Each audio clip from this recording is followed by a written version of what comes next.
Okay, here we have the brand new Invincible unit. As you can see, it's a bit hard to see outside of the match, but we'll go in there and see it in a second. If we come over here, you'll see that this unit does not have an evolution, so he's ready right off the rip. As for his passives, it's the first unit to attack non-stop. We have units like Aizen and Sakura who do damage non-stop, but this is the first one to perform attacks without any target being in range. Every 2 attacks, this unit will do a random attack, and that attack will deal 120% more damage. Essentially, the 3rd attack does double the damage, which means every 2 attacks, counting the additional one, is 400% of his damage. However, the fact that it says a random attack probably means it's something to do with AoE. We'll see in a second. Whenever attacks from this unit hit a non-boss enemy, it does 50% more damage, so that's a big DPS increase. I mean, it's pretty flat rate.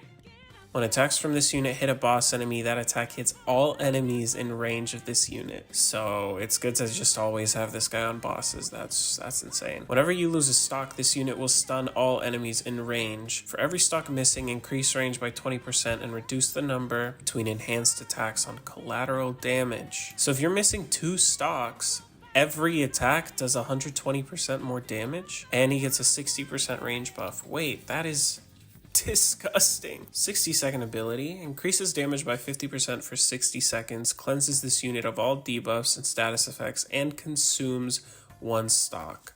So it's just a better Ichigo. That is a really good ability. Wow. Can we get an insane trade on this guy? No way! Alright, so let's go ahead and take a look at this guy's attacks. Pretty big max range. Now that's an interesting placement. Let's go ahead and put him right here. So he's full AoE. What does this look like? I see. So they're always randomly attacking, or no, that's not the case. I see, okay, I understand.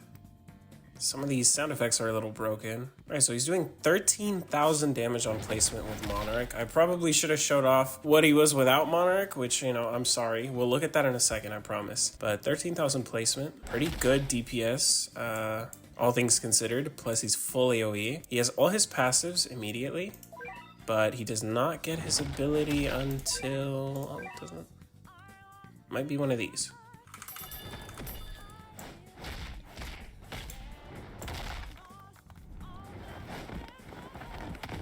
Whoa. Alright, so upgrade 4, it's about, how much is that? 18,000 total? 36,000 with Monarch, 4.3 SPA. No longer full AoE, but Cone.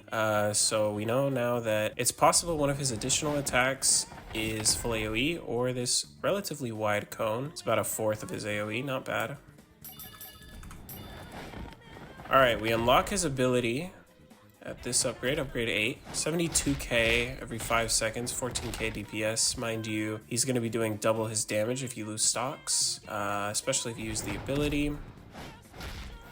This is a slightly wider Cone, so you've got 3 AoEs to choose from, all of them pretty good. Really good unit, all things considered. So to get him to his most viable, he is about 57,000. To get to here, but his next upgrades are extremely expensive. Wow, that is 33,000 just to get the last 2 upgrades alone, but it is definitely worth it. Good jump in damage, although this doesn't look like much. You have to remember, if we use this twice, mind you, yeah, really big jump here. Once we use this twice, he's going to be doing double his damage, over double, actually. 220% of that, what was it, 97,000? That's about, let's just call it a flat 200k every 5 seconds, just about. He also gets to stun. His range goes up pretty big. And because it's random, there's a chance he does full AoE every time that he hits. So that is really, really strong. These animations are super funny. They're worth watching just on their own. It's going to be a really good unit to have with literally anyone. No extra business, just raw damage, so you can pair any buffer with it. Mind you, he only buffs himself when he uses Adrenaline Boost, which means that all buffers that you apply to him will be 100% effective, because this 120% more damage is tacked on top of all those buffs. Like, you understand. Actually, let's see if we can't... Harikorin takes too much time. We'll just add that after. Okay, we put down some more buffers just to make this fair. 143k with, you know, a couple buffers. You could definitely tack on way more. Astolfo is a free-to-obtain buffer that can definitely rack this damage up like crazy. But yeah, we're talking more than double this. So yeah, that's about 60,000 DPS. That is actually really insane. Genuinely really insane. An incredible unit. However, doesn't look like he's immune to stun. He does cleanse debuffs and status effects, and we have Aladdin in the game now, which can pretty much turn any unit into a powerhouse. Plus, don't forget Astolfo's spellbook buff. Just a little tidbit for those who aren't tapped in. Yeah, you can put spellbook on him and he will actually be completely unstoppable. Fact of the matter is, you can turn this guy into an unstoppable powerhouse, and this mechanic is one that has been needed in the game for a long time. A unit that constantly attacks is super cool, regardless of its utility, but this is a very high utility unit, in my opinion. This is the cosmetic. The unit also is a little bit strange, but it's probably aura, I don't know. Pretty sick gauntlet, pretty sick effects, honestly. Alright, well that's the showcase. Mind you, horrible stats. He has absolutely horrible stats, so he can go even higher than that. But now you know the baseline. The baseline is 60k DPS with Monarch at optimal levels, basically. Alright, and just to finish this off, still with D, he is a 3 placement with 500 DPS on placement, so not the highest.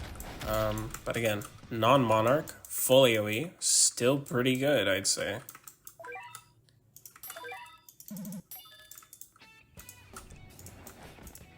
Definitely quite the interesting thing. This also works like Ichigo, by the way. The only thing I didn't see is, was his ability local cooldown?